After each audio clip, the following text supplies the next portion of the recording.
ने जो है अभी तक जितना भी पढ़ा इसमें वो आपके लिए बिल्कुल न्यू था। ये जो सिलेबस था इसकी कॉमननेस नहीं थी +1 +2 के सिलेबस में, ठीक है ना।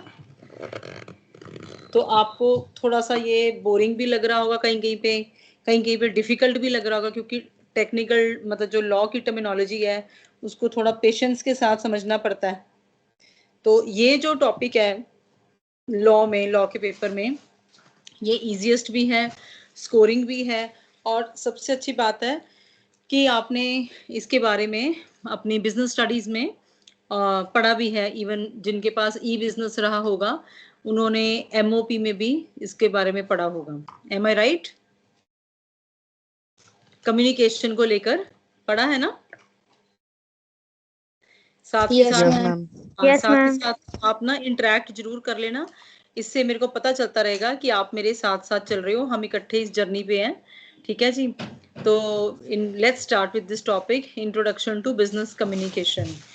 देखो बेटा, आपको मैं सिंपली समझा भी सकती हूँ, लेकिन कहीं पे ना कुछ वर्ड्स हैं जो शायद आपको कहीं पे कुछ मुश्किल लगे, तो मैं थोड़ी सी फास्ट रीडिंग भी इसमें दे दूंगी। जहां पर एम्फोसिस देनी है वो मैं आपको दोबारा से जैसे बता दूंगी कि यहाँ पे आपने इस चीज को ध्यान में रखना है।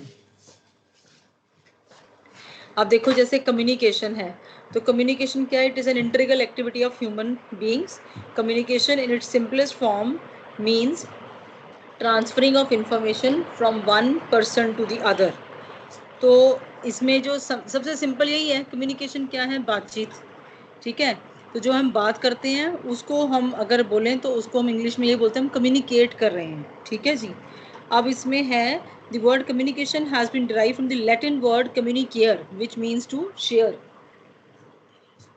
तो अब इसमें यह है कि जो लैटिन वर्ड जैसे इससे एमसीक्यू बन जाएगा कि जो लैटिन वर्ड है कम्युनिकेयर, इसका क्या मीनिंग है ना, या कौन से लैटिन वर्ड से कम्युनिकेशन जो है वो डिराइव किया गया है। तो आप इसको इस तरह से साथ के साथ अपने लिए लर्न कर सकते हो, अंडरस्टैंड कर सकते हो और ग्रास्प कर सकते हो।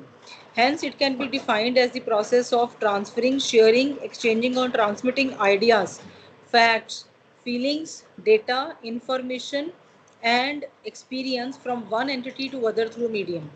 तो ये भी बड़ी इम्पॉर्टेंट इसकी डेफिनेशन है कि इसमें हम लोग आपस में शेयर करते हैं, एक्सचेंज करते हैं। अब क्या शेयर और एक्सचेंज करते हैं?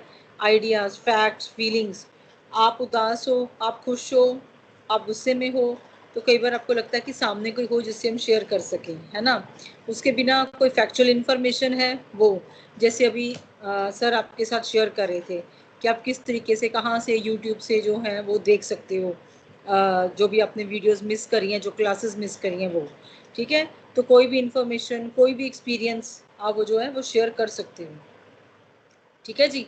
The basic aim of communication is to share, listen and understand the message being exchange by the parties involve. तो इसमें हम शेयर भी करते हैं, सुनते भी हैं और फिर इसको समझते भी हैं, क्योंकि जब तक हम समझेंगे ही नहीं तब तक जो है दूसरी पार्टी जो है वो रिस्पॉन्ड नहीं दे पाएगी, ठीक है, रिस्पॉन्ड नहीं कर पाएगी। जब तक हम उसको सही ढंग से इन द सेम सेंस नहीं बता पाएंगे तब तक वो उसके ऊपर एक्शन नहीं ले पाएगी। तो जो कम्युनिकेशन है उसका जो मेन पर्पस है वो क्या है? उसका मेन पर्पस यही है ना कि हम लोग दूसरे से एक्शन जो है वो निकलवा सकें, वो जो हम कह रहे हैं वो उस ढंग से उसके ऊपर काम कर सके। तो उसके लिए ज़रूरी है कि अगला पर्सन उसको उसी ढंग से समझ भी पाए जिस ढंग से हम उसको कन्वे कर रहे हैं, ठीक है जी। अब देखो बेटे, बिजनेस कम्युनिकेशन क्या है? ये जो अभी हम बात कर रहे थे, पढ़े थे, ये तो सिर्फ आपस में कम्युनिकेशन की बात थी कि आपस में बातचीत का क्या आइडिया है, क्या उसका बेसिक एम है। लेकिन अगर हम introduction to basic in communication की बात करें तो जब कम्युनिकेशन को हम ऑर्गेनाइजेशनल गोल्स को अचीव करने के लिए यूज़ करते हैं तो उसको हम बोल देते हैं बिजनेस कम्युनिकेशन, ठीक है। अब बिजनेस कम्युनिकेशन क्या है? Business communication is the process of sharing or exchanging information between people within and outside the organization in order to accomplish organizational goals and have mutual understanding of the commercial benefit of the organization. मतलब जो लोग within the organization या outside the organization, inter और जो हम कहते हैं ना इंट्रा और इंटर ऑर्गेनाइजेशन गोल्स के लिए अगर एम्प्लॉयज़ आपस में टीम में बात कर रहे हैं तो वो हो जाती है विद इन द ऑर्गेनाइजेशन, और अगर वही एक ऑर्गेनाइजेशन दूसरी ऑर्गेनाइजेशन के साथ बात करती है तो वो हो जाती है इंटर ऑर्गेनाइजेशन। ठीक है, जो विद इन है वो इंट्रा हो जाएगी, और जो आउटसाइड ऑर्गेनाइजेशन दूसरी ऑर्गेनाइजेशन से बात है वो इंटर ऑर्गेनाइजेशन हो जाएगी। ठीक है जी। अब इसके लिए पर्पस क्या है कि हम लोग ऑर्गेनाइजेशनल गोल्स अचीव कर सकें और एक म्यूचुअल अंडरस्टैंडिंग जो है वो डेवलप हो सके। अब किसके लिए डेवलप हो सके? ताकि जो हमारा जो कमर्शियल बेनिफिट है जो हम लेना चाहते हैं बेसिकली, वो हम ले सकें। ठीक है, एक मिनट बेटा।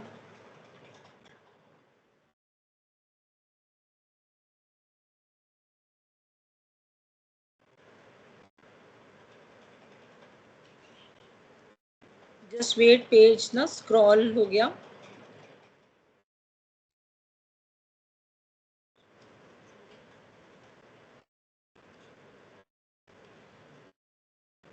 हाँ जी,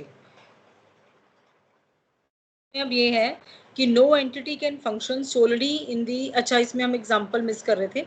for example inter and intra departmental communication within organization या स्टेक होल्डर्स। ठीक है, अब जब इंट्रा डिपार्टमेंटल कम्युनिकेशन हो तो जैसे एक ऑर्गेनाइजेशन में कितने डिपार्टमेंट्स होते हैं, इनकी जब आपस में बात होती है तो उसको हम वो बोल देते हैं।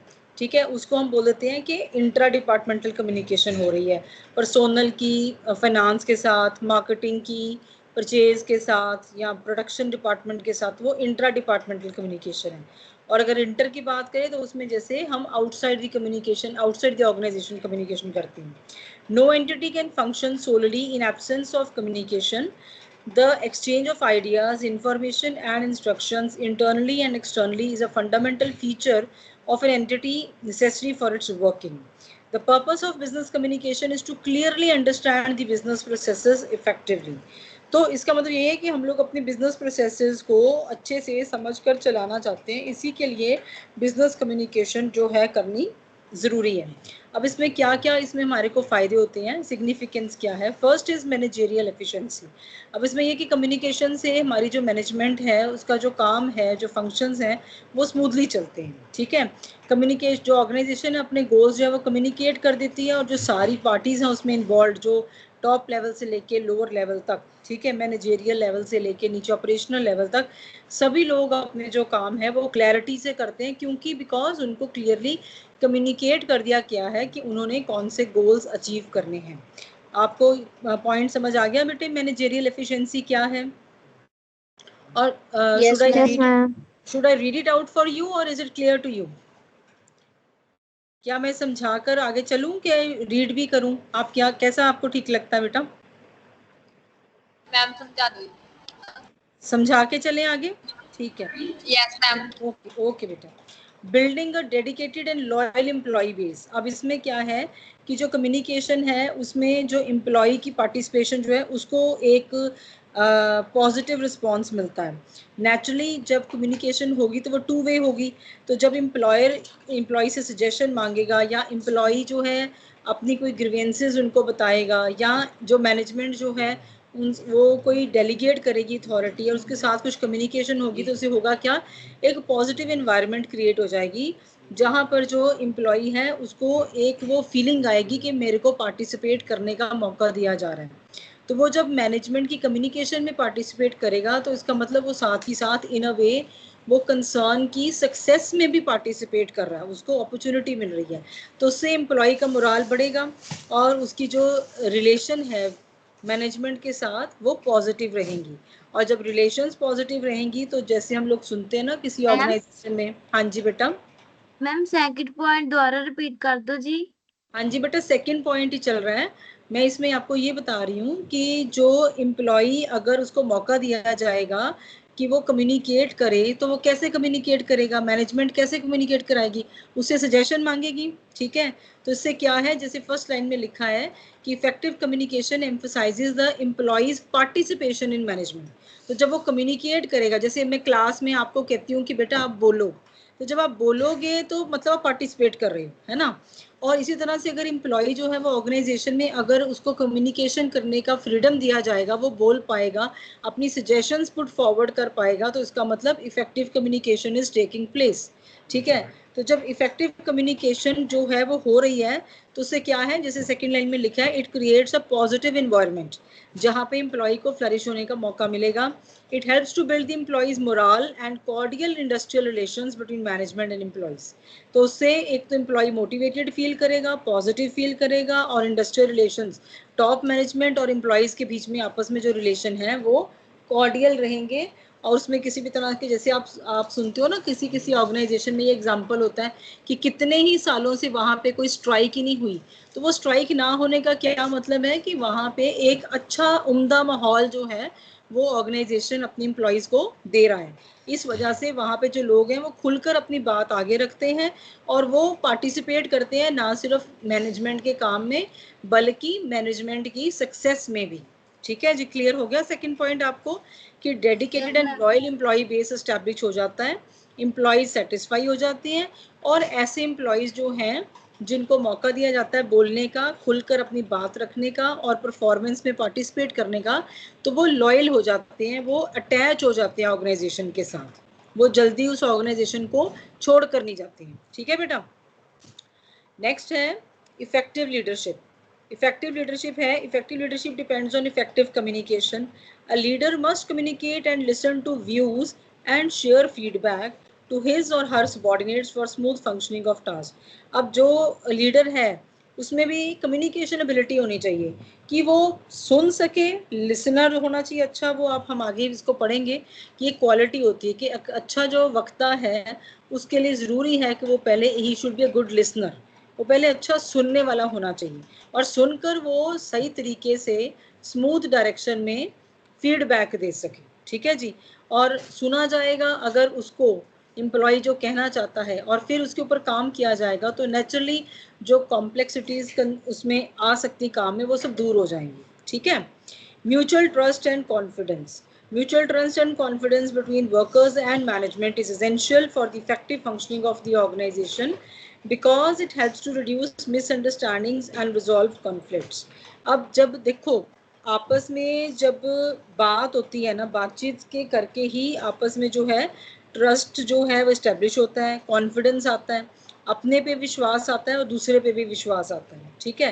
तो खास करके ऐसी ऑर्गेनाइजेशन जहाँ पे एक तरफ वर्कर्स और मैनेजमेंट है, दोनों की बैकग्राउंड अलग अलग है, दोनों ऑर्गेनाइजेशनल गोल्स को अटेन करने के लिए इकट्ठे हुए हैं और मतलब अपनी पूरे दिन का तकरीबन 6 से 8 से 10 घंटे वहाँ लगा रहे हैं, तो वहाँ पे अगर वो आपस में बातचीत करेंगे तो नेचुरली तभी उस काम के लिए आपस में और एक दूसरे पर विश्वास एस्टैब्लिश कर सकते हैं ना, तो इससे मिसअंडरस्टैंडिंग्स दूर होती हैं.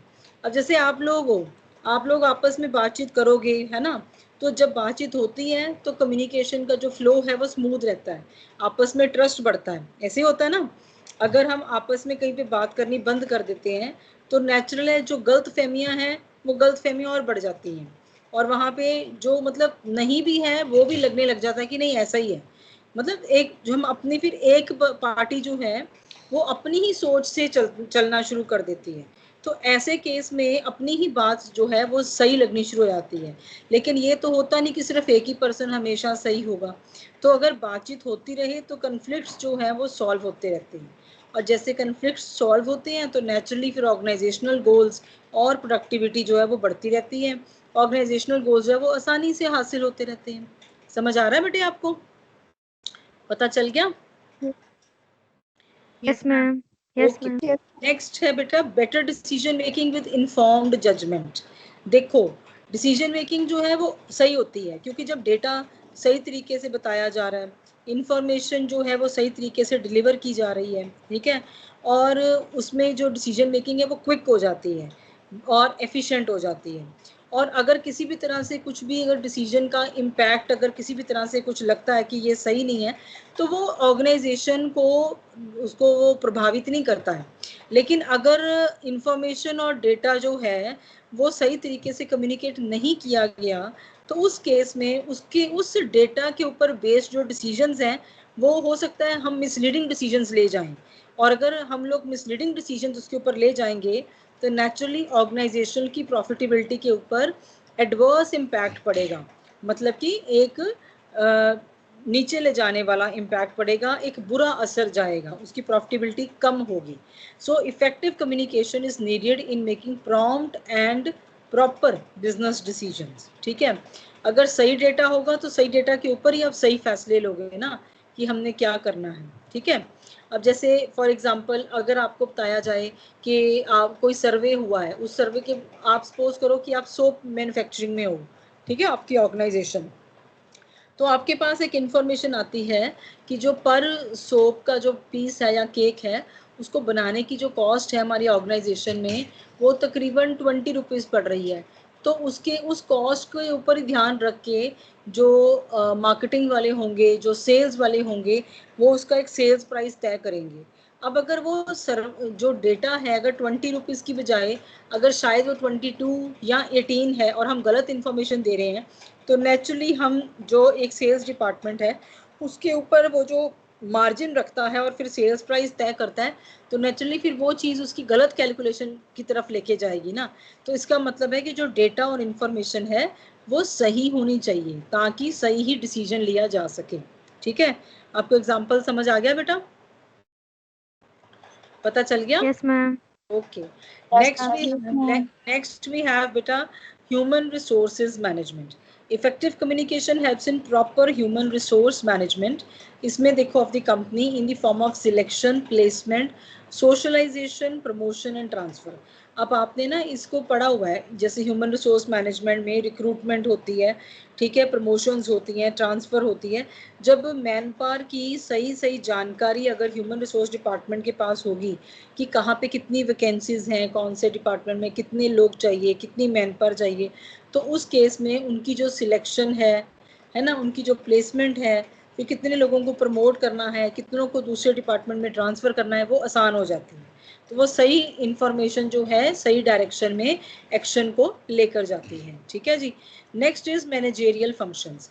अब इसमें सारे के सारे जो मैनेजमेंट के फंक्शंस हमने पढ़े हैं बिजनेस स्टडीज़ में, है ना, वो सारे के सारे जो फंक्शंस हैं मैनेजमेंट के, जैसे प्लानिंग है, ऑर्गेनाइजिंग है, डायरेक्टिंग है, कंट्रोलिंग है, ये सारे, ये कोई भी एक भी फंक्शन जो है बिना कम्युनिकेशन के कैरी आउट नहीं हो सकता। ठीक है, तो ये जो कैरी आउट करने हैं उसके लिए कम्युनिकेशन का होना बहुत ज़रूरी है। Next is improving customer service. Effective communication with customers by answering questions and providing solutions helps to improve business reputation and enhance customer satisfaction. जब आप कहीं पे जाते हो और वहाँ पे जाके आप क्यूरियस होके अपने कुछ क्वेरीज रखते हो, कुछ पूछते हो, जहाँ पे आप फर्स्ट टाइम गए हो, तो अगर वहाँ पे आपको साथ के साथ बड़े सेटिस्फैक्ट्री आंसर्स मिलने शुरू हो जाएं और आपकी क्वेरीज जो है वो सेटल डाउन होनी शुरू हो जाएं, तो आपको क्या लगता है, कैसे आपको फील होता है कि जो जहाँ पे हम फर्स्ट टाइम आया यहाँ पे हमारे को तसल्ली सी हो गई है? ऐसे लगता है कि नहीं लगता है? होता है ऐसे फील? हेलो? Yes ma'am. होता है ना? तो जब ऐसे फील होता है ना, तो इसका मतलब है कि वहाँ पे जो कस्टमर सर्विस है उसको पूरे ध्यान से देखा जा रहा है, तो बड़े अच्छे ढंग से वो हमारे को एड्रेस कर रहे हैं, और ऐसी ऑर्गेनाइजेशन के साथ जो क्लाइंटेल है, जो कस्टमर्स हैं, वो आसानी से जुड़ जाते हैं। ठीक है, और ऐसा जो बिजनेस है वो प्रॉस्पर करता है। Next is users of business communication. The significance of business communication is not only restricted to business organisations. अब इसमें हम लोग कम्युनिकेशन किस किस फॉर्म में देखते हैं वो उसकी बात करेंगे। अब जैसे फर्स्ट आ गया बेटा group discussion, GDs. GD is a technique where individuals are put into groups and given a particular topic, question or problem statement. Once the topic is introduced to the members of the group, they are given some time to discuss, share ideas or come up with a solution to the given problem or statement. अब जो concept है ना GD का, ये आजकल interviews को replace करता जा रहा है। In a way you can say कि interviews जो है ना वो GD की फॉर्म में होनी शुरू हो गई हैं। इसमें होता क्या है कि इसमें आप 1-to-1 बेसिस पे फेस इंटरव्यू नहीं लेते हैं, आप कुछ जो इंडिविजुअल्स हैं उनको इकट्ठे बिठा लेते हैं ग्रुप में, उनको एक पर्टिकुलर टॉपिक दे दिया जाता है, या कोई प्रॉब्लम स्टेटमेंट दे दी जाती है, या कोई केस स्टडी दे दी जाती है। उनको बोला जाता है कि आप ना इसके ऊपर डिस्कस करें और इसके ऊपर कुछ सोल्यूशन निकाल के लेके आएँ। ठीक है, तो उसमें से कई कुछ निकल के आता है। It is not just questioning and answering sessions, उसमें आपको टाइम दिया जाता है, आप ये एक एक्टिविटी की तरह कराया जाता है। हो सकता है आपने क्लासेस में भी किया हो और आपको एक टॉपिक दे दिया गया और आपको बोला गया कि आपने इसके ऊपर डिस्कस करना है, ये क्वेश्चन है, इसका आंसर आप ढूंढ के लाओ, सोल्यूशन ओरिएंटेड एक कुछ निकाल के आओ कि ऐसे हालात में क्या होना चाहिए।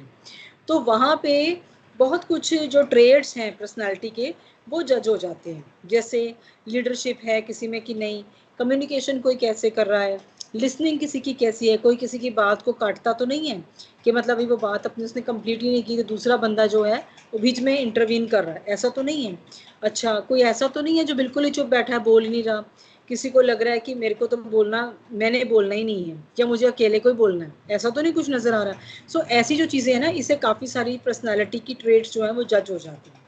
अब जब ग्रुप डिस्कशन होती है उसमें आपने मतलब कि फॉलो क्या क्या करना है, किन चीज़ों के लिए आपने ध्यान रखना है, जैसे कि कॉन्फिडेंट होना चाहिए, आप अपने पॉइंट जो भी आपने पॉइंट रखना है आप अपने पॉइंट को क्लैरिटी के साथ रखो और कॉन्फिडेंटली रखो। और उसके लिए ये भी है कि आप पहले अपने टॉपिक को अच्छे से तैयार करके आओ, उसके लिए उसके ऊपर कुछ होमवर्क करके आओ, उसके बारे में कुछ सर्च करके आओ, ठीक है। देन उसमें ये भी है कि आपने पहले एक तरीका होता है, एक प्रोटोकॉल होता है कि जब आपने अपना पॉइंट रखना है तो आपने पहले अपने आप को इंट्रोड्यूस करना है, उसके बाद आपने अपना पॉइंट रखना है और उसके बाद आपने पॉजिटिव बॉडी लैंग्वेज के साथ बात करनी है, किसी को दिखाने के लिए नहीं कि भाई मैं ठीक हूँ और दूसरा गलत है या मैं ही ठीक हूँ, ठीक है, वो वाली चीज़ नहीं नज़र आनी चाहिए। Positive body language and attitude का मतलब कि मेरे ओपिनियन में ये कुछ ऐसा है, मैं ऐसा सोचता या सोचती हूँ, हो सकता है कि आपका ओपिनियन भी ठीक हो, हम दोनों ही ये बात रख सकते हैं, लेकिन फाइनली जो है वो हमारे को समझ आ जाएगा, मैं अपने व्यू पॉइंट से ठीक हूँ, आप अपने व्यू पॉइंट से ठीक हैं। सो ऐसी कुछ तरीके से हमें बात रखनी आनी चाहिए। अवॉइड मेकिंग फॉल्स स्टेटमेंट्स, किसी भी तरह से अपने से मनगढ़ंत कुछ नहीं बोलना। अच्छा, कैजुअली भी बिहेव नहीं करना कि नहीं मुझे कोई फ़र्क नहीं पड़ रहा कि आप क्या बोले जा रहे हैं, मतलब कम्युनिकेशन चेक की जाती है यहाँ पे कि आप किस ढंग से अगले बंदे के सामने अपनी बात को रख रहे हैं। फिर आर्ग्यू नहीं करना किसी के साथ, अगर आप किसी की बात को नहीं मान रहे हो तो फालतू की बहस में नहीं जाना है, ये प्रोफेशनल एथिक्स के खिलाफ की बात होती है। Then you follow your own domain, आप जिस डोमेन से बात करो, जिस एरिया से, जिस व्यू पॉइंट को आप रखना चाहते हो, आप सिर्फ उसी को, दूसरे के उसमें एंटर नहीं करना है, जो वो बात कर रहा है उसी को काटने में नहीं लगना है, ठीक है। Try to take a leadership initiative within the group, और इस ढंग से आप इफेक्टिव लीडरशिप के साथ अपनी बात जो है वो ग्रुप में रख सकते हो। नेक्स्ट है बेटे स्पीचेस एंड डिबेट्स, ये दूसरा तरीका है कम्युनिकेशन का। अब इसमें क्या है कि कई लोग स्पीचेस और डिबेट्स को एक जैसा मानते हैं, वो कहते हैं कि ये तो एक ही होता है, लेकिन जिसमें फ़र्क है, देखो सेकेंड लाइन से उन्होंने क्लियर दिया हुआ है, speech is more performative in nature as compare to a debate. Speech में क्या होता है, पब्लिक एड्रेसिंग होती है, आप स्टेज से बोल रहे हो, रेडियो से ब्रॉडकास्ट कर रहे हो, है ना, कोई ड्रामा करके दिखा रहे हो, कोई पोइट्री के थ्रू बोल रहे हो, कोई स्पीच दे रहे हो, ऐसे। लेकिन जो डिबेट होती है वो किस पे होती है, आमतौर पे जो करंट सिचुएशंस चल रही होती हैं उसके ऊपर बात होती है। जैसे आप टीवी चैनल्स पे देखते हो कि जो कुछ भी रोज़ में कुछ भी चल रहा होता है, इलेक्शंस हैं तो इलेक्शंस को मुद्दा लेकर वो मीडिया में चल रही होती है, उसके ऊपर जो बहस चल रही होती है वो, उस बहस को हम डिबेट बोलते हैं, ठीक है। वहाँ पे जो स्पीकर है वो इन डेप्थ उस टॉपिक के ऊपर बोलता है, और लेकिन उसमें ये होता है कि या तो जो स्पीकर है वो उसका उसके फॉर में बोलेगा, उसके फेवर में बोलेगा, या फिर उसकी उस टॉपिक के मतलब उस जो भी मुद्दा चल रहा है उसके अगेंस्ट बोलेगा, ठीक है, या वो उसके नोशन के फॉर में बोलेगा या अगेंस्ट में बोलेगा, तो उसको एक तरफ होना पड़ता है, वो दोनों तरफ की बात नहीं कर सकता। तो फिर भी इसमें से जब कोई स्पीच या कोई डिबेट होती है तो उससे इन डेप्थ जो नॉलेज है वो लिसनर्स को मिलती है कि क्या है, और साथ के साथ जो बोल रहा होता है उसने भी उसके ऊपर इन डेप्थ प्रिपरेशन की होती है। मैम हाँ जी बेटा। डिबेट्स दस्यो। डिबेट बेटे जिन्हों जैसे हम पंजाबी में बोलते हैं ना बहस करनी, है ना, तो एक तो होती है हम लोग आपस में जैसे फ्रेंड्स में लड़ाई होगी तो हम बहस करें, आर्गुमेंट करें, आर्गुमेंट एक नेगेटिव बात हो जाती है। लेकिन जो डिबेट है, डिबेट में आप लोग जैसे इसमें दो ग्रुप्स बन जाते हैं, तो उसमें एक जो ग्रुप है वो उस मुद्दे के फेवर में बोलता है और दूसरा उस मुद्दे के फेवर में नहीं, उसके अगेंस्ट बोलता है कि ये होना चाहिए या ये नहीं होना चाहिए। जैसे फॉर एग्जांपल एक टॉपिक रखते हैं हम लोग कि क्या ऑनलाइन क्लासेस होनी चाहिए या नहीं होनी चाहिए, है ना, ऐसे कर लेते हैं। तो एक ग्रुप जो होगा उसको मौका दिया जाएगा कि वो पॉइंट्स रखे कि ऑनलाइन क्लासेस होने के क्या फ़ायदे हैं, तो उसके बारे में बात करेगा कि होनी चाहिए, इसके ये फ़ायदे हैं, टाइम बचता है, you don't have to move from one place to another, आप अपने घर पे अपनी कन्वीनियंस से क्लासेस अटेंड कर सकते हो, है ना, और उसको आप अपनी कन्वीनियंस से उसके नोट्स बना लेते हो, उसको रोक के क्लास को या उसको रिकॉर्डिंग में लेके या जैसे भी। अब जो दूसरी पार्टी है उसको अगर उसने क्या तैयार करना है, उसने तैयार करना है कि ये ऑनलाइन प्लेटफॉर्म जो है जो ये डिसएडवांटेजेस हैं, इसका इसका कोई फ़ायदा नहीं है, तो फिर नेचुरली वो नेगेटिव पॉइंट्स बोलेगा, है ना, कि इसमें हम लोग हमारा अगर टेक्नोलॉजी साथ ना दे, अगर इलेक्ट्रिसिटी फेलियर हो जाए या कुछ और इस तरह की दिक्कत आ जाए तो फिर तो ऑफलाइन ही बेटर होता है ना, ये सब चीज़ें। तो कहने का मतलब कि जो दो पार्टीज़ हैं इसमें ग्रुप जो है वो डिवाइड हो जाता है दो पार्ट्स में। एक जो है वो डिबेट में पार्टिसिपेट करते हैं in favour of the topic given, और दूसरे जो है वो क्या करते हैं, वो उसके अगेंस्ट, ठीक है, उसके नेगेटिव पॉइंट्स जो है वो बोलते हैं। अब आपको क्लियर हो गया क्या है डिबेट, पता चल गया बच्चे? Yes ma'am. Okay. Yes ma'am. Next we have is presentations. Presentation is the process of conveying information to an audience. Presentations जो होती हैं इसमें बेसिकली जैसे हमने कोई चीज़ इंट्रोड्यूस करनी है ना, कोई प्रोडक्ट लॉन्च हुआ उसकी बात करनी है, किसी को इंस्पायर करना है, कोई डिटेल्स शेयर करनी है किसी के साथ, है ना, तो वो प्रेजेंटेशन होती है। प्रेजेंटेशन जो है वो बिजनेस हाउसेस यूज़ करते हैं या एजुकेशनल इंस्टीट्यूट्स यूज़ करते हैं, जैसे आपके स्कूल कॉलेजेस में भी जैसे कोई दूसरे कॉलेज के लोग आकर डिफरेंट कोर्सेज की बात करते हैं कि ये कोर्स जो है ये शुरू हो रहे हैं हमारे कॉलेज में, ये सुविधा है, आप यहाँ पे ज्वाइन कर सकते हैं। डिफरेंट बिजनेस हाउसेस से ऑफर्स आती हैं प्लेसमेंट के बारे में, एक तरह की कह लो कि आप एक एडवर्टीजमेंट की फॉर्म की तरह हो जाती है कि वो प्रेजेंटेशन ऐसी बना रहे हैं कि आपको वो कन्विंस कर सकें कि आप उनके ही बताए हुए रास्ते पर या उनकी ही बताई हुई जो कोर्स को आप ज्वाइन करें। तो इसमें टाइम भी बचता है वैसे आपको उसका, और प्रोडक्ट के बारे में, ठीक है, आपको एक रिपोर्ट मिल जाती है। और इसमें हम जो प्रेजेंटेशंस हैं वो वर्बल भी हो सकती हैं, वो ऑडियो विजुअल भी हो सकती हैं, जैसे उन्होंने यहाँ पे पावर पॉइंट प्रेजेंटेशन की बात करी है ना। अब उससे ये होता है कि आपको एक विजुअल इफेक्ट जो है, विजुअल इम्पैक्ट भी मिल जाता है, आपको कुछ देखने को भी मिल जाता है। कई लोग अपनी जो कैंपस की पूरी जो है उसकी वीडियो बना के लाए होते हैं, वो आपको दिखाते हैं कि हमारा कैंपस ऐसा है, ठीक है, तो आपको बैठे बिठाए आपको एक पूरा एक उसका व्यू पॉइंट जो है आपके पास आ जाता है, ठीक है जी। अब इन्होंने ऐसे एक एग्जांपल दिया हुआ है, Michael Hill International limited is a speciality retail jeweller, it is headquartered in Australia and operates in north America, New Zealand and Canada. इसके 300 से ज़्यादा रिटेल स्टोर्स हैं और 2000 से ज़्यादा एम्प्लॉयज़ हैं, ठीक है। तो ये इस ढंग से अपनी जो प्रेजेंटेशन है वो उनका जो वो हेडक्वार्टर एक जगह पे है लेकिन वो अलग अलग कंट्रीज़ में ऑपरेट कर रहा है, तो जब ये ऑपरेट कर रहा है तो नेचुरली वो अपनी प्रेजेंटेशंस के ज़रिए जो है उन चीज़ों को जो भी किसी तरह में कोई चैलेंजेस आ सकते हैं उनको वो दूर कर सकता है। इन्होंने बोला है however the head office lately has been facing multiple challenges such as misunderstanding, lack of trust among employees and management, improper customer feedback mechanisms। इनको फीडबैक मिला है कि कई तरह की जो ना प्रॉब्लम्स कहाँ पे अलग अलग ब्रांचेस में आ रही हैं, तो नेचुरली जो फीडबैक होगा वो उनके पास जो है किसी ना किसी कम्युनिकेशन के मीडियम के थ्रू आया होगा, तो वो उसको दूर करेंगे उन प्रॉब्लम्स को। अब जो है the owner of Michael Hill International Limited approaches you and wants to know why is it so difficult to handle the branches when he sees other competitors with more branches functioning smoothly. वो कह रहे हैं कि आपको question put कर रहे हैं कि आपको क्या लगता है कि जो ओनर है माइकल हिल का उसके लिए मुश्किल क्यों है अपनी ब्रांचेस को हैंडल करना।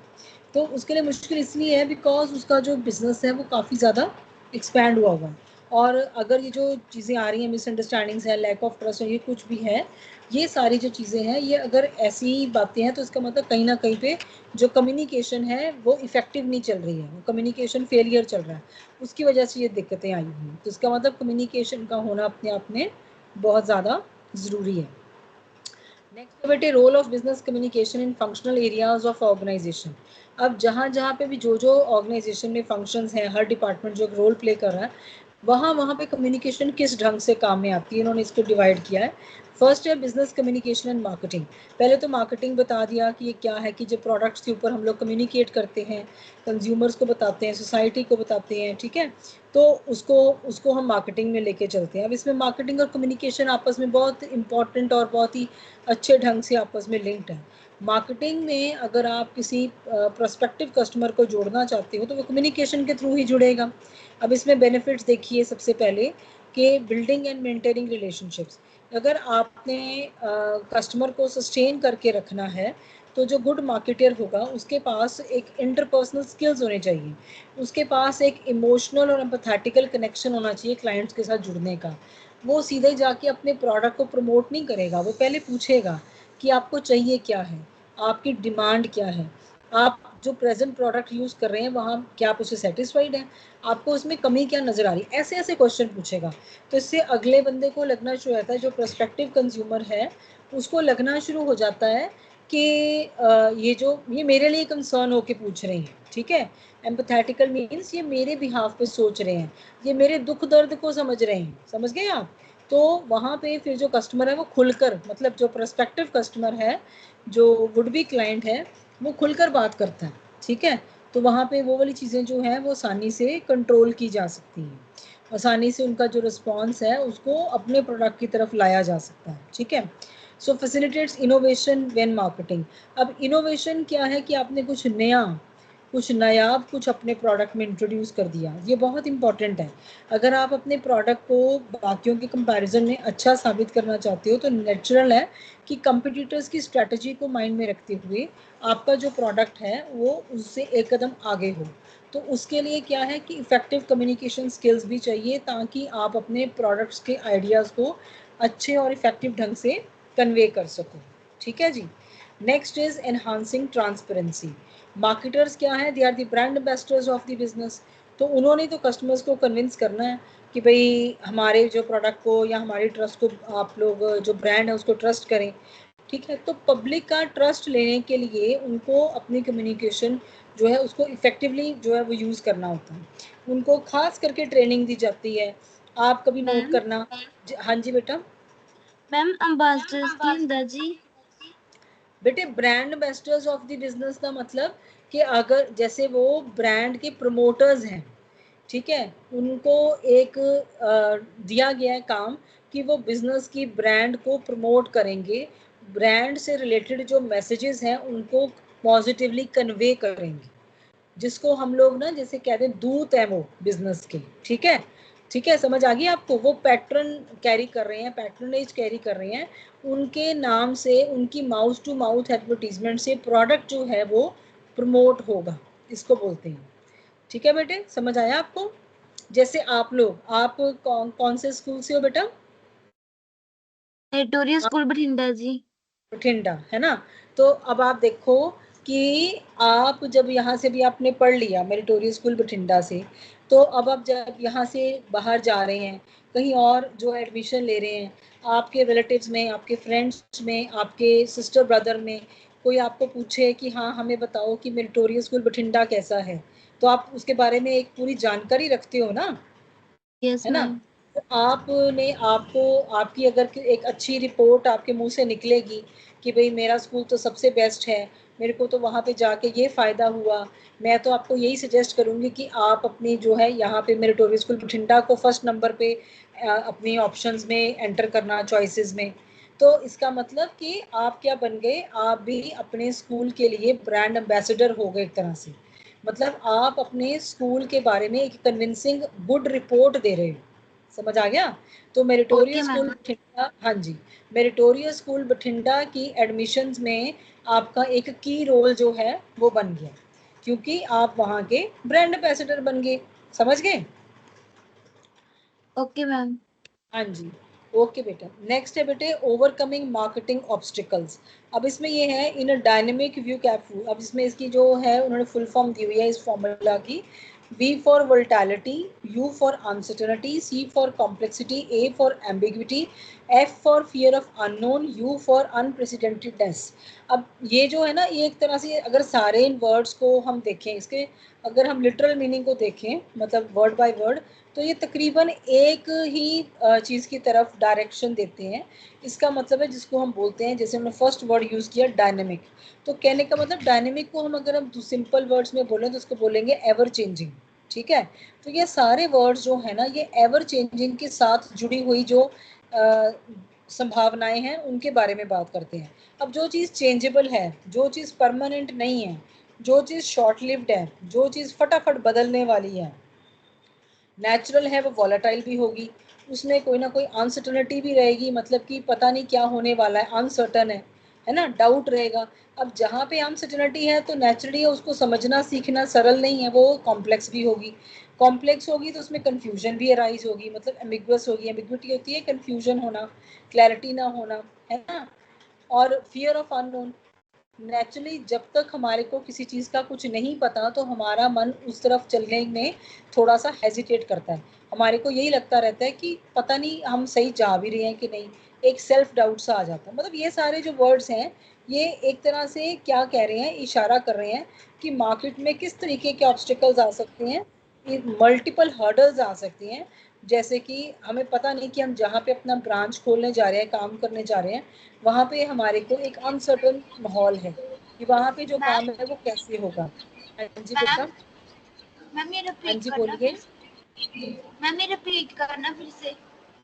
हाँ जी बेटे, मैं ये बोल रही हूँ कि ये जो सारे वर्ड्स हैं, ये सारे वर्ड्स एक ही डायरेक्शन में एक इशारा करते हैं कि हमारी जो बिजनेस की एनवायरनमेंट होती है वो डायनेमिक है या एवर चेंजिंग है। तो जो एवर चेंजिंग बिजनेस एनवायरनमेंट होती है वहाँ पे कुछ भी सर्टन नहीं होता। वहाँ पे जब अनसर्टनिटी है, अननोन का फियर है कि पता नहीं बिजनेस चलेगा कि नहीं चलेगा, हम इस प्रोडक्ट में आगे डाइवर्सिफाई करें कि ना करें, है ना।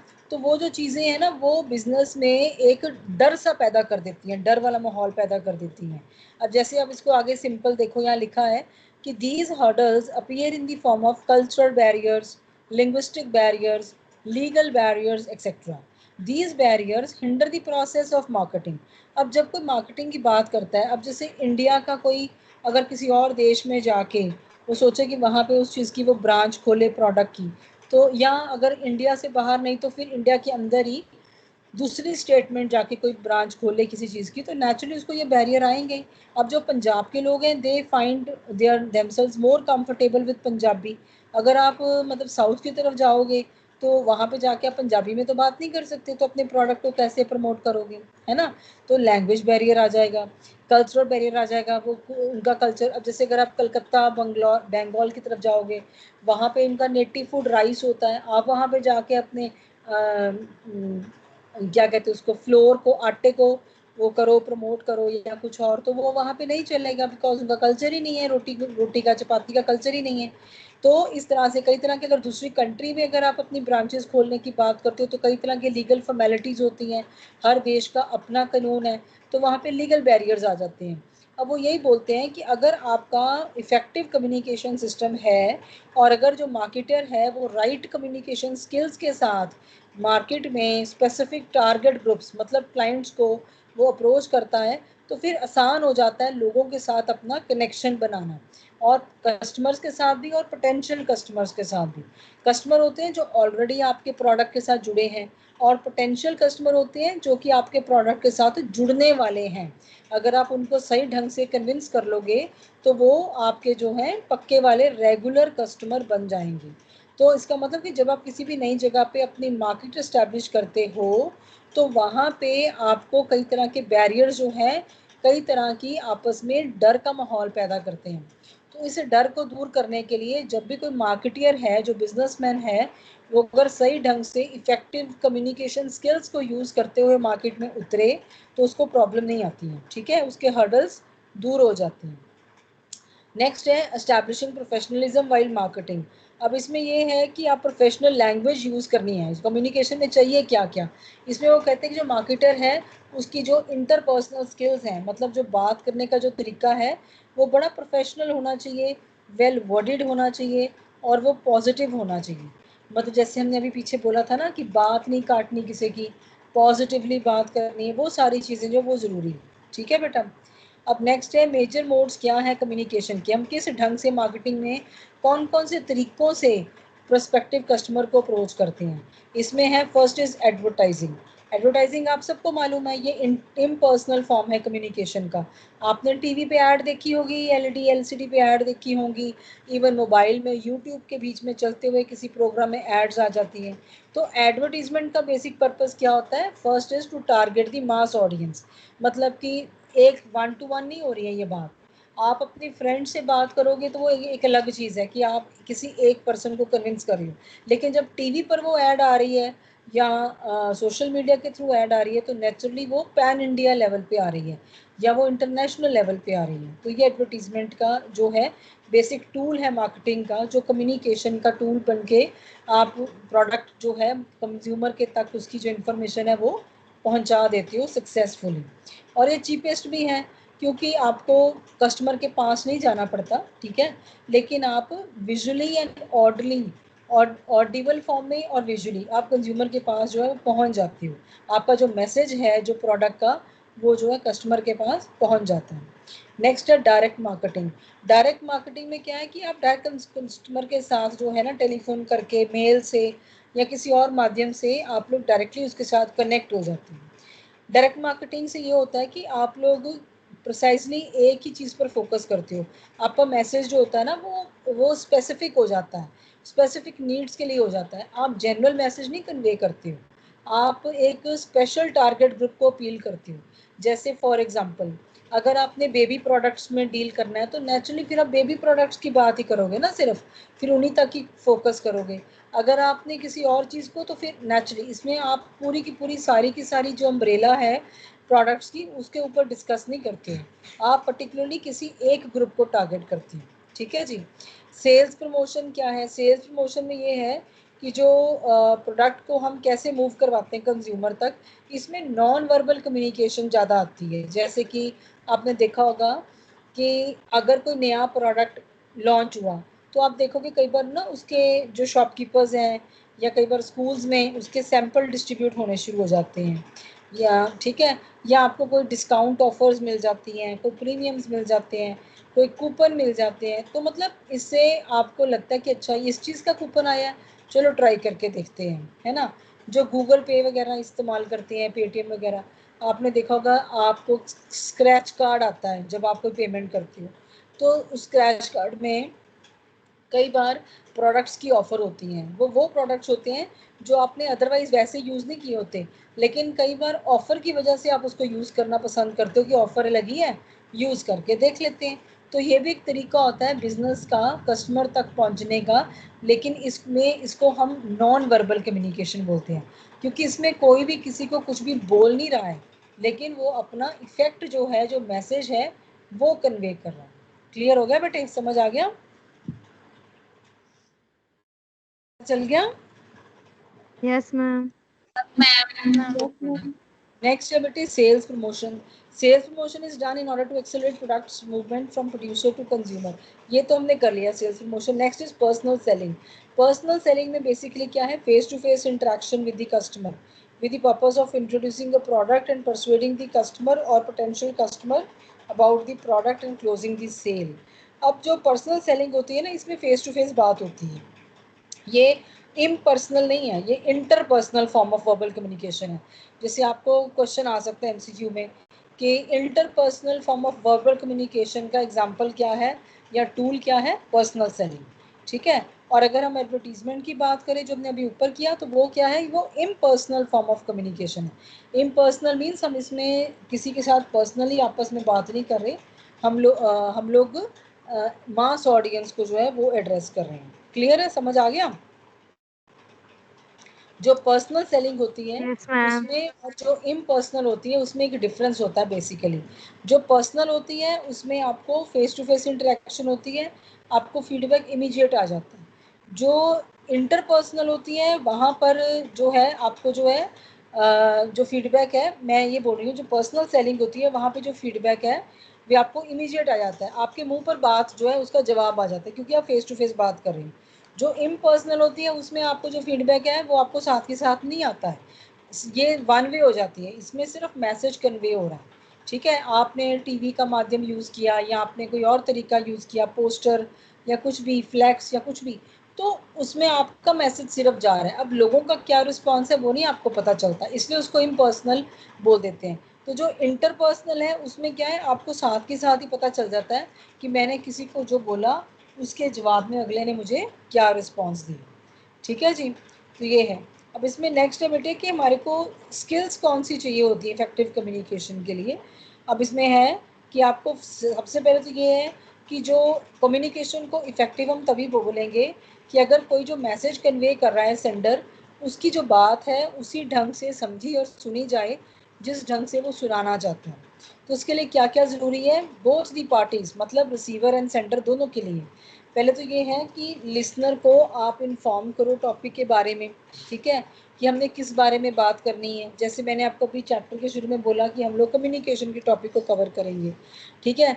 तो उसके बाद speaker must deliver the message in a concrete and clear manner, किसी भी तरह की मिसकम्युनिकेशन नहीं होनी चाहिए। दोनों पार्टीज जो है must be empathetic towards each other, मतलब एक दूसरे को सुनने और सहने की शक्ति रखते हों, एक दूसरे को बात को काटने की नहीं कि नहीं बस मैंने ही बोलना है, सुनना नहीं है, ऐसा नहीं। मैसेज कंप्लीट हो। स्पीकर जो है वो नॉन वर्बल फॉर्म्स भी यूज़ कर सकता है, जैसे कि आपने देखा होगा जब क्लास में टीचर पढ़ाता है तो वो सीधा सिर्फ खड़ा या बैठ के नहीं सिर्फ पढ़ाता, वो चलता फिरता बोर्ड यूज़ करते हुए या वाइट बोर्ड यूज़ करता हुआ या ऑडियो विजुअल एड यूज़ करता हुआ या अपने हाथ से कोई जेस्चर दे के समझाता है, कोई बात करता है ना। तो हर एक स्पीकर की हर एक जो मूव होती है वो कम्युनिकेशन में हेल्प करती है, उसका मैसेज डिलीवर करने में हेल्प करती है। लिसनर जो है उसको अटेंटिव होकर सुनना चाहिए, ठीक है, ध्यान इधर उधर नहीं लगाना। लिसनर और स्पीकर जो दोनों हैं उनका ओपन माइंड होना चाहिए एक दूसरे के ओपिनियंस के लिए। ये तो मैं पहले से बोल रही हूँ कि ओपिनियंस जो है वो डिफर कर सकते हैं। तो जब ओपिनियंस डिफर करेंगे तो नेचुरल है कि उसमें एक दूसरे के लिए एक्सेप्टेंस और रिस्पेक्ट होनी चाहिए। ये नहीं कि मेरी ही बात सही है दूसरे की गलत है, दोनों की बात सही हो सकती है और दोनों ही सही होती हैं, क्योंकि हर कोई अपने एंगल से कुछ सही ही सोच के बोल रहा होता है, ठीक है।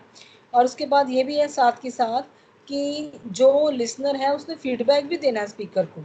अब जैसे मैं बोल रही हूँ, आप सुन रहे हैं, तो आप साथ के साथ बीच में मुझे फीडबैक दे रहे हैं, आपको समझ आ रहा है नहीं आ रहा, आप बोल रहे हैं कि ये पॉइंट दोबारा बता दीजिए।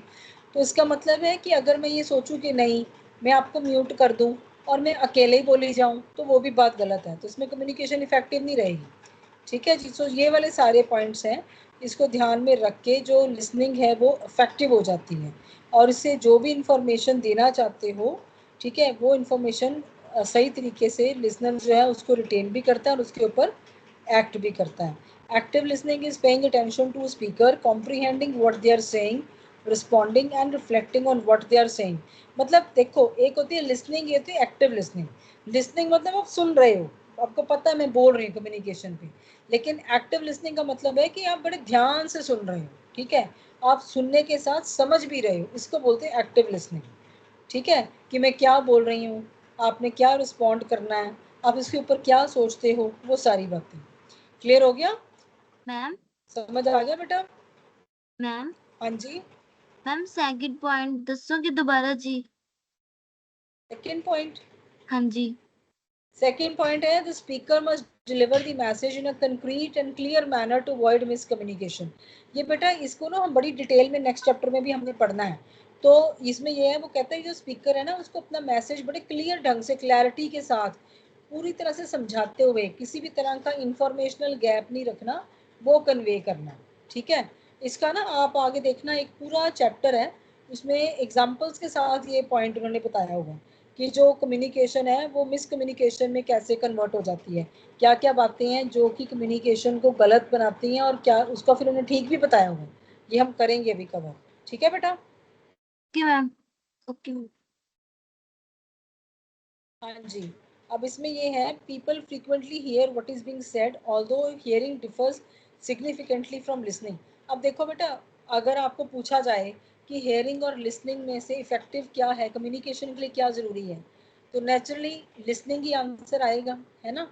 हेयरिंग होता है मैंने कुछ सुना, लिसनिंग होता है कि मैंने ध्यान से सुना और समझा भी। To listen we must make a conscious effort to not just hear but also absorb, digest and comprehend what others are saying. तो लिसनिंग ज़्यादा इंपॉर्टेंट हो जाती है, लिसनिंग का स्कोप जो है वो हेयरिंग से ज़्यादा है, हेयरिंग से ब्रॉड है। हेयरिंग मीन्स मैंने कुछ सुना, लिसनिंग मीन्स मुझे उसके हर एस्पेक्ट के ऊपर क्लैरिटी है कि मैंने क्या सुना, फिर उसको मैंने क्या समझा और अब मैंने उसके ऊपर क्या रिस्पॉन्स देना है। तो जब आप लिसनिंग की बात करते हो तो लिसनिंग इम्पॉर्टेंट क्यों हो जाती है, क्योंकि इसी से ही प्रॉब्लम सॉल्विंग एबिलिटी आएगी। जब आप सुनोगे तभी तो सोल्यूशन निकालोगे ना। फिर उसके बाद it helps improve social skills, तो आपस में लोगों की जो है सहमति होनी शुरू हो जाती है, रिलेशंस बेटर हो जाती हैं। It helps to empathize with others. अब देखो, एज अ स्टूडेंट को अगर कोई दिक्कत है और टीचर अगर उसको नहीं सुन पा रहा, या अगर चाइल्ड अपने पेरेंट्स को कोई दिक्कत बोल रहा है, पेरेंट्स के पास सुनने का टाइम नहीं है या वो सुनते नहीं ध्यान से, तो आपके मन में जैसे शिकायत होगी कि आप जब वो कहते हैं कि अच्छा बताओ, तो आप बोलते हो कि नहीं, आप तो सुन ही नहीं रहे हो, मैं क्या बताऊं, आप तो अपना ही बोले जा रहे हो, आपने मेरे को ढंग से सुना ही नहीं है, आप मेरी पूरी बात तो सुनो। हम ऐसा बोलते हैं ना कई बार। तो इसका मतलब कि जो दूसरा पर्सन अगर आपको लिसन कर रहा है, तो इसका मतलब वो आपके व्यू पॉइंट से आपकी प्रॉब्लम को देखने की कोशिश कर रहा है। तो इसको हम बोलते हैं वो एम्पथाइज करने की कोशिश कर रहा है। ठीक है, to step into the shoes of the other and try to understand the problem from the others point of view, इसको हम एम्पथाइजिंग बोलते हैं। एक होता है सिंपथाइज करना और एक होता है एम्पथाइज करना। सिंपथाइज होता है जब हम किसी के साथ हमदर्दी करते हैं, ठीक है, हाँ मुझे हो रहा है कि तुम दुखी हो, फलाना ये वो, है ना। एम्पथाइज होता है कि जब तुम उसके ही हालात में अपने आप को वहाँ पे खड़ा करके देखते हो कि इसकी इस टाइम पे क्या जो है मेंटल स्टेट होगी, उसको बोलते हैं एम्पथाइज करना। ठीक है, तो जब आप किसी को बड़े ढंग से सुनते हो, बड़े ध्यान से सुनते हो, उसको टाइम दे के सुनते हो, तो फिर आपकी जो है ना, जिसको आप बात कर रहे हो, आप ना, आपका आधा दुख तो वहीं पे खत्म हो जाता है।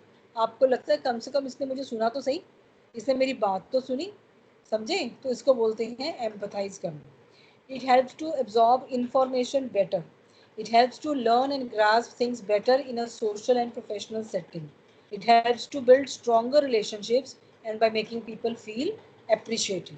ये सारे पॉइंट्स बड़े ईजी से, इसलिए मैं इसको ऐसे पढ़ लिया, आपको समझ आ गए होंगे, पता चल गया बेटे आपको। Yes yes ma'am. Ma'am. Yes ma'am. Yes ma'am. Yes ma'am. अब ये हमारा फर्स्ट चैप्टर था बेटे, इसके ऊपर नेक्स्ट हमारा आता है features of effective business communication. इसमें और भी आगे इसकी जो है ना इलेबोरेशन है, जो भी आप पूछ रहे थे ना, उसके भी उसके एग्जांपल्स वगैरह भी इसमें आएंगे। आपको फर्स्ट चैप्टर में कोई किसी भी तरह का कोई डाउट तो नहीं है बेटा? आप सबके पास नो बुक्स तो होंगी, मैम। आप सभी के पास यस बुक्स तो मैम। होंगी ना? Yes ma'am. ठीक है, तो आप ना ऐसे करना कि आप इनको ना, जैसे जो जो भी हम चैप्टर कवर करते हैं, आपने इसको ना एक बार एक हल्की फुल्की दोबारा से फिर से एक रीडिंग देनी है, ताकि ओके आपको पता चल जाए कि कोई भी पॉइंट, कोई भी ऐसा जो हेडिंग है, कोई भी वर्ड या कोई भी किसी भी तरह से कोई आपको अभी नहीं क्लियर हुआ, तो आप साथ ही साथ जब हम नेक्स्ट लेक्चर करेंगे ना, तो आप उसमें पूछ सकते हो। ठीक है बेटा, क्लियर है? Yes ma'am. Yes ma'am. Yes ma'am.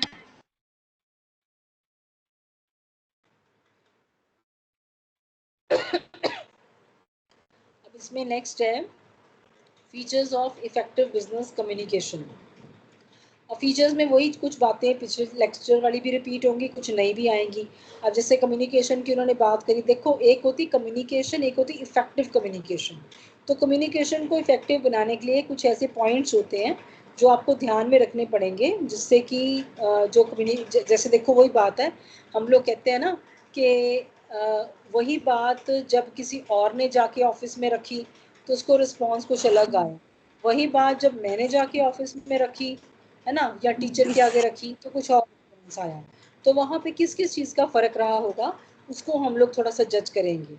अगर मैं आपके लेवल से बात करूँ, स्टूडेंट्स के लेवल से, तो स्टूडेंट्स ने टीचर के, किसी स्टूडेंट ने टीचर से लीव मांगी, उसको मिल गई। अब वही बात उसी ढंग से करने की कोशिश करी किसी दूसरे ने, उसको नहीं मिली। इसका मतलब कहीं ना कहीं पे कहाँ पे डिफरेंस रहा होगा, कम्युनिकेशन में या फिर प्रेजेंटेशन ऑफ द आइडिया में। कुछ उसने कुछ मिस किया होगा, या जो नहीं चाहिए था वो बोला होगा, तो उसके करके कुछ ऐसा हो जाता है। ऐसी प्रॉब्लम आपने फेस करी होगी, करी है? करी है आप लोगों ने? बोलो यस मैम। होता है ना ऐसे, ये कॉमन एग्जाम्पल है। अच्छा, इसमें है देखो बेटे, first is good listening skills. अब जैसे है कि वही बात है पहले कि पहले सुनो, अच्छे से सुनो, अच्छे से सुनोगे तभी अच्छे से बोल पाओगे, क्योंकि दूसरे को अच्छे से सुना होगा तो आपको पता होगा कि वो जो पर्सन है उसने कहाँ से बात को शुरू किया और वो बात को कहाँ तक लेके जा रहा है। ठीक है, इसको ना हम एक और भी बोलते हैं, आपने पढ़ा होगा, प्री मेच्योर इवेल्युएशन। ठीक है, इसमें भी दिया हुआ है आगे इसमें, it's important to hear the other person in order to avoid premature evaluation. अब जैसे कोई बात कर रहा है तो हम लोग उसकी बात को बीच में ही काट के बोलते हैं, हाँ पता है पता है पता है, ठीक है ठीक है ठीक है, समझ आ गई आ गई आ गई। कई बार हम जल्दी में ऐसे कर देते हैं, तो आगे से फिर बोलने वाला कहता है अरे नहीं ऐसे नहीं है, जो तू सोच रहा है या सोच रही है वैसा नहीं है, मैं कुछ और कह रही हूँ, मैं किसी और डायरेक्शन में बात करी। तो इसका मतलब कि वहाँ पे क्या नज़र आ रहा है कि आपकी गुड लिसनिंग स्किल्स नहीं है। आपने बात को शुरू तो करवा दिया लेकिन आप बात एंड तक नहीं लेके गए और उसको बीच में ही काट के रोक के बोल रहे हो, ठीक है ठीक है ठीक है, हो गया हाँ हाँ हाँ समझ गया, ठीक है ऐसे। तो उससे जो कम्युनिकेशन है डिस्टॉर्ट हो जाती है, वो कंप्लीट नहीं होती, तो वो इफेक्टिव कम्युनिकेशन कभी भी काउंट नहीं होती। खास करके बिजनेस में जब आप किसी अथॉरिटी से बात कर रहे हो, ठीक है, तो वहाँ पे उनकी बात को, बॉस की बात को पूरी अच्छे तरीके से सुनना बहुत ज़्यादा ज़रूरी होता है, सो दैट कि काम आपने करना है उसके बाद कि आपको उसको गलत डायरेक्शन में समझ के गलत ढंग से उसको करना ना शुरू कर दो। फिर नेक्स्ट है ओपन माइंडेड। कम्युनिकेशन करते हुए लोग जो आपस में ओपन माइंड होने चाहिए, मतलब किसी भी एक पर्टिकुलर फ्रेम ऑफ माइंड से हमने दूसरे के लिए जजमेंटल नहीं होना है। ये नहीं हमने सोचना कि जो हमारे से बात करने आ रहा है हम उसका करेक्टर स्केच ड्रॉ करके बैठे हैं, अरे ये तो है ही ऐसा है, मुझे पता है इसे तो ऐसे ही बात करनी है, ये यही बात करने वाला है मुझे पता है, ये तो हमेशा छुट्टी मांगने के लिए आता है, या ये तो हमेशा से बीमारी की बात ही करता है। ऐसे ढंग से हमने किसी के साथ बात नहीं करनी है कि पहले ही हम उसको, उसकी जो इमेज है वो अपने माइंड में बनाकर बैठ गए हैं, क्योंकि उस केस में अगर वो अपनी कोई जेन्युइन बात भी करेगा ना तो हमारे को उसकी बात ठीक ही नहीं लगेगी। ठीक है, तो वहाँ पे फिर कम्युनिकेशन फेल हो जाती है। नेक्स्ट है बीइंग अटेंटिव। तो बड़े ध्यान से बात सुननी है। कम्युनिकेटर जो है उसके लिए जो पेशेंस रखनी बहुत ज़्यादा ज़रूरी होती है। ये नहीं कि आपके साथ के साथ मोबाइल पे बात कर रहे हो, साथ के साथ किसी और की बात सुन रहे हो, या साथ के साथ आप टीवी देख रहे हो और साथ के साथ आप बात सुनने की कोशिश कर रहे हो, तो वो कई बार आपको सुनने को मिलता है, अरे पहले इधर ध्यान से देखो, पहले आई कांटेक्ट करो, है ना। टीचर भी कह देता है बच्चे को, बेटा आप कहाँ देख रहे हो, मैं बोर्ड पे लिख रही हूँ तो आप किधर देख रहे हो, इधर ध्यान दो। या अगर बुक से बिना बाहर खिड़की की तरफ देख रहे हो या अपनी घड़ी की तरफ देख रहे हो, जो हम अक्सर देखते होते हैं जब टाइम ज़्यादा हो जाए। अभी तो मैं आप लोगों को नहीं देख पा रही, हो सकता है आप ही घड़ी की तरफ देख रहे होंगे। तो कई बार ये हो जाता है कि जो लिसनर है वो अटेंशन उसकी डाइवर्ट हो जाती है। तो अटेंशन जो है वो डाइवर्ट नहीं होनी चाहिए, क्योंकि अगर अटेंशन डाइवर्ट होगी तो कम्युनिकेशन जो है वो इफेक्टिव नहीं रहेगी। ठीक है जी, समझ आ गया बेटा, पता चल यस गया मैम। आपको? Okay, next is Yes, ma'am. Participating. Just like being a good listener is essential, it is also necessary to participate and show interest in the discussion. तो वही लोग जागते रहेंगे जो पार्टिसिपेट करेंगे। बाकी लोगों के अंदर तक बात गई या ऊपर से इशू करके निकल गई या उन्होंने सुना ही कुछ नहीं या वो जागती आंखों में सो गए, तो वो एक जैसी बात हो जाती है। तो कम्युनिकेशन इफेक्टिव तभी होगी जब आप गुड लिसनर बनेंगे। अब ये वाला जो पॉइंट है 8 सीज ऑफ इफेक्टिव कम्युनिकेशन, अब ये देखो आप ध्यान से, जो अभी हम लोग पॉइंट कर रहे थे ना, पीछे मुझे किसी ने पूछा है कि मुझे वो सेकंड पॉइंट बताना, उसमें था कि इंफॉर्मेशनल गैप्स नहीं होने चाहिए, ये उसको क्लियर कर रहा है यहाँ पे। उन्होंने बोला है कि इफेक्टिव कम्युनिकेशन में ना आपने बड़ी बातों का ध्यान रखना है कि उसकी वर्डेड होनी चाहिए अच्छी। Poor communication in the organization leads to less employee engagement, decrease productivity, high employee turnover. अब ऑर्गेनाइजेशन के पॉइंट ऑफ व्यू से देखिए तो क्या है, अगर ऑर्गेनाइजेशन में बातचीत का जो चैनल है प्रॉपर नहीं है तो उससे क्या है कि एम्प्लॉयज़ जो हैं वो अच्छे तरीके से इंगेज नहीं कर पाएंगे अपने आप को काम में, उनकी जो उत्पादकता है, जो प्रोडक्टिविटी है वो कम होती जाएगी, और एम्प्लॉयज़ जो हैं वो ऑर्गेनाइजेशन से सेटिस्फाई नहीं होंगे, वो जल्दी जल्दी छोड़ते जाएंगे ऑर्गेनाइजेशन को।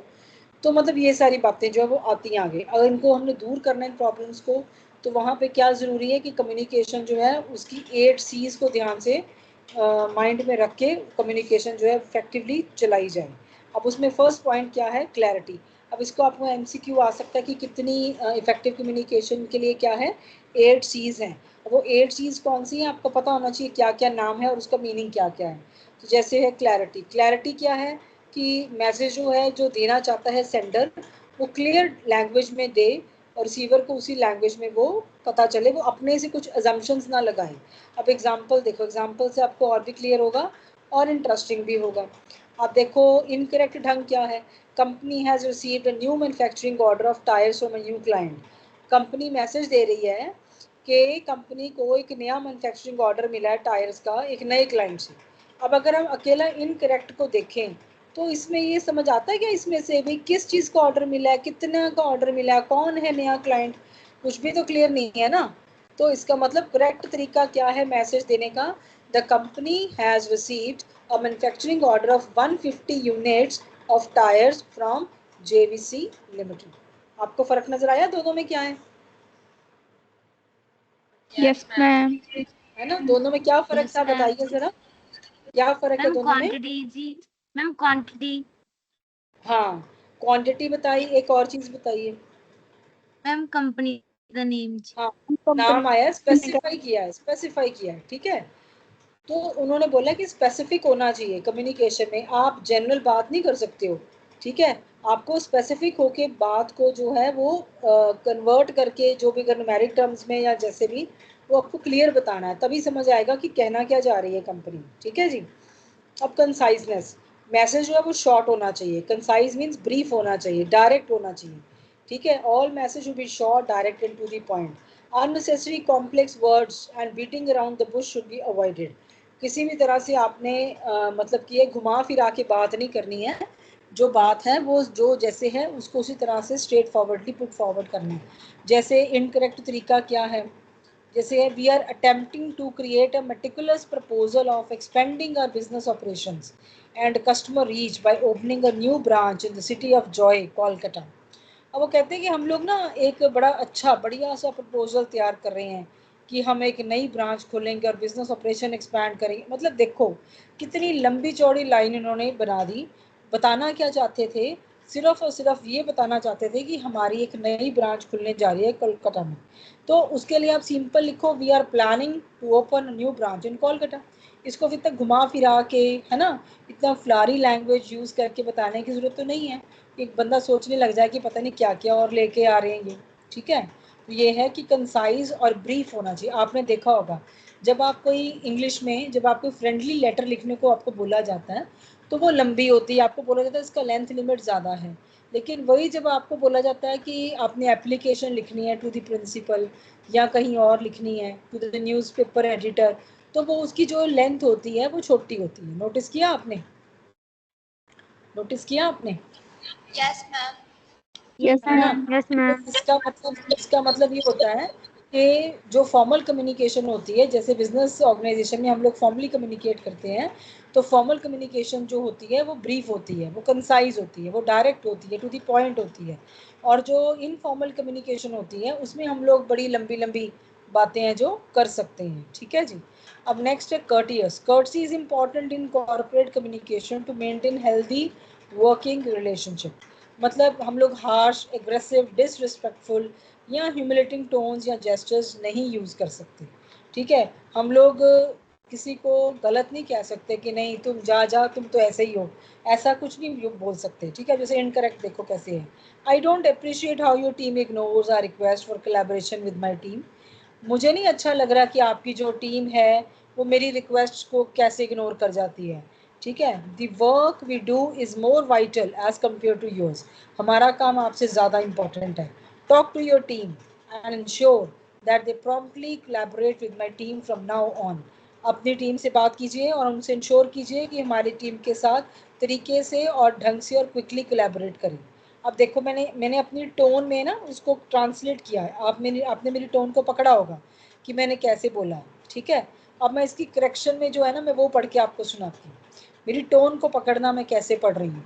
I understand that your team is busy and receives many requests to collaborate on other important matters. However, my team is working on a high priority and urgent project. I would greatly appreciate if you could ask your team to collaborate more readily with mine to move this project forward faster. Please let me know in case you need anything. समझ आया मैंने कैसे पढ़ा, tone को पकड़ा आपने? Yes ma'am. Yes, ma'am. Yes ma'am. Yes, ma'am. इन दोनों में क्या फर्क नजर आया, प्लीज मुझे बताएं। फर्स्ट में मैम हाँ सेकंड बोलो। में मैम थोड़ी रिक्वेस्ट से बात की है। हाँ बिल्कुल। फर्स्ट में खुद ही बात।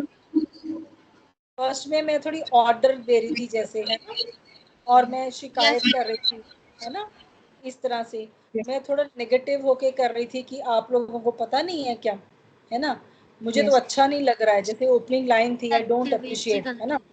तो करेक्ट फॉर्म में क्या था, आई अंडरस्टैंड। हाँ, पॉजिटिव वे में थी दूसरी में। अब आपको समझ आ गया कि कर्टियस को कैसे हम देखते हैं, कि हमने रिस्पेक्टफुल तरीके से बात करनी है, ठीक है।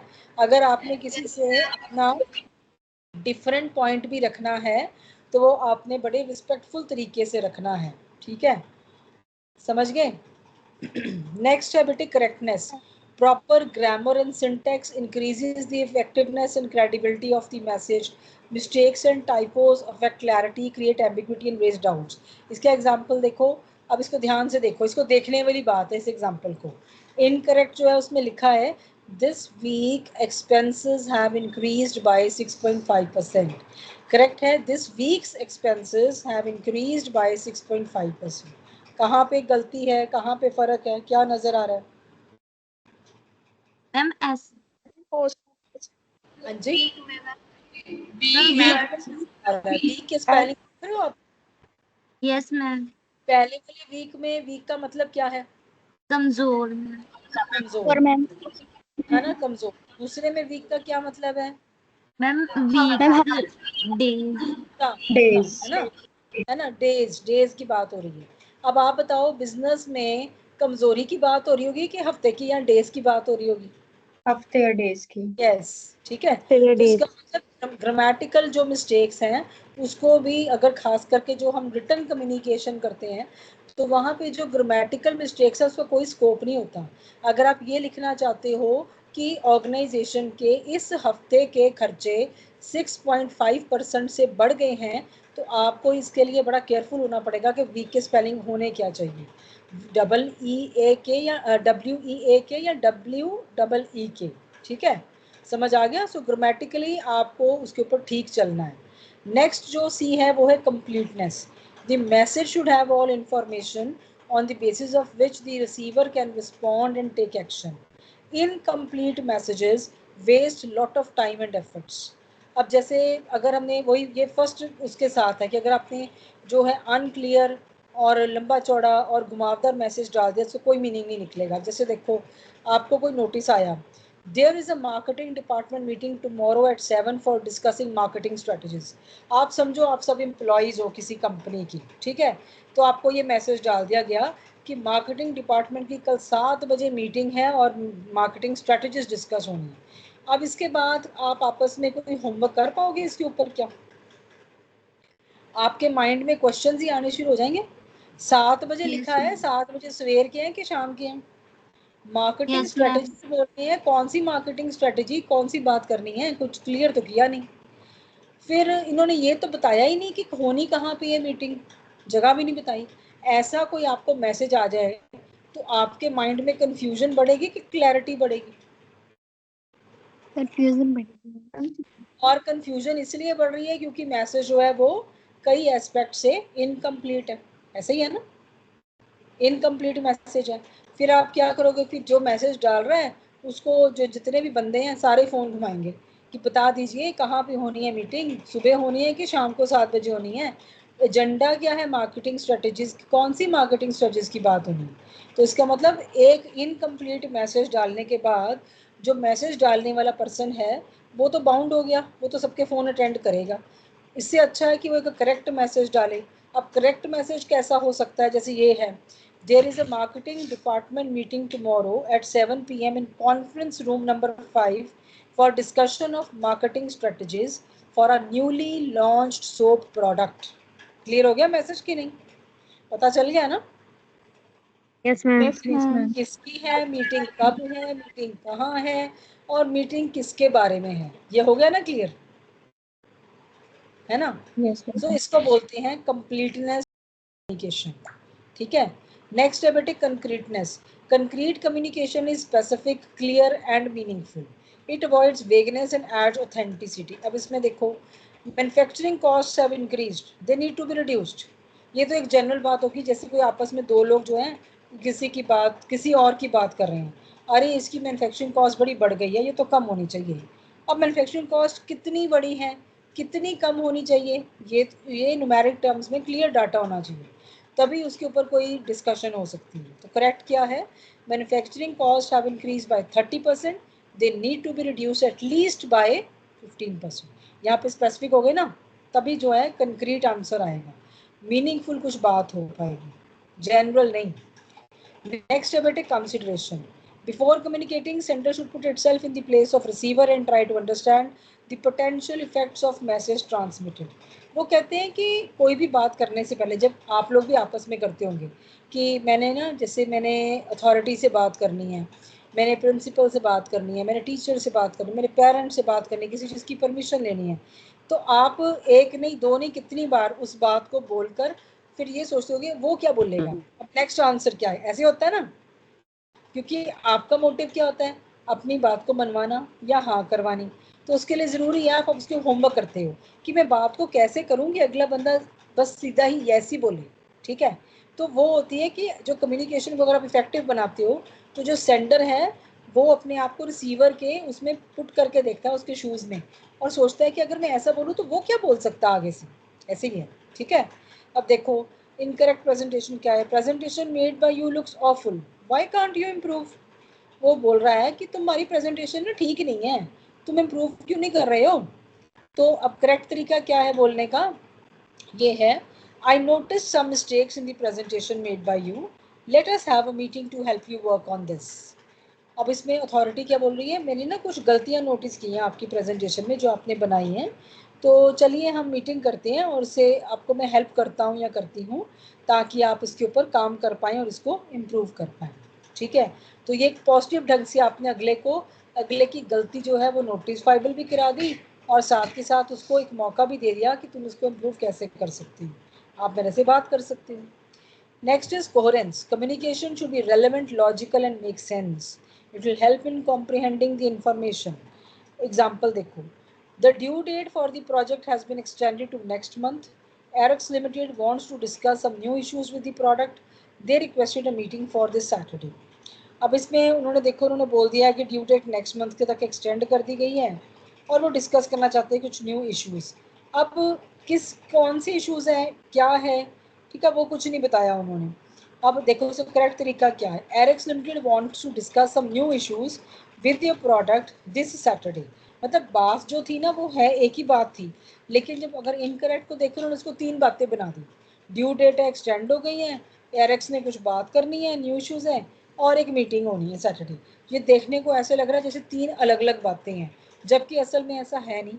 असल में बात एक ही है और वो कहने का ढंग क्या है, Alex Limited wants to discuss some new issues with their product this Saturday, so the due date for project completion has been extended to next month to assess the new issues. समझ आ गया बेटा, clear हुआ. Yes, ma'am. हाँ जी. सो हर एक जो ये हमारे 8 points थे, एवरी बिजनेस कम्युनिकेशन में जो हम बात करते हैं वो इन्हीं 8 जो पॉइंट्स के आसपास घूमता है.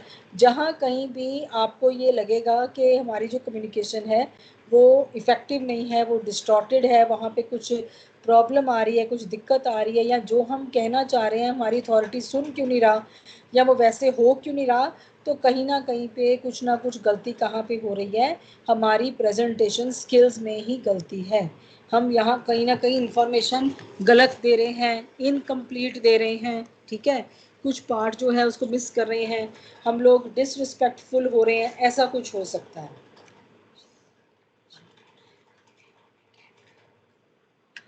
अब आपको समझ आ गया ये. Yes, ma'am. Yes, ma'am. हाँ जी बोलिए बेटा.